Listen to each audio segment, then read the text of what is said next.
Bell বেলত্ব জামিন, আবার বেলত্ব guide.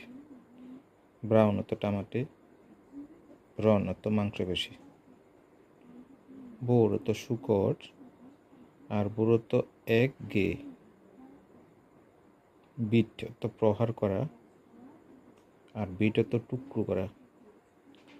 বিয়ার অর্থ ভাল্লুক, আবার বিয়ের অর্থ উলঙ্গ। বাট অর্থ কিন্তু, বাট অর্থ গুপ্ত মারা। ব্লু অর্থ নীল, আর ব্লু অর্থ প্রভাবিত হয়েছিল। বাত অর্থ জন্ম, আর বাত অর্থ বাড়িতে শয্যার আসন। বীরত্ব হওয়া, বীরত্ব মৌমাছি। ব্রিজ অর্থ মৃদুমন্দ, আর ব্রিজ অর্থ সেতু।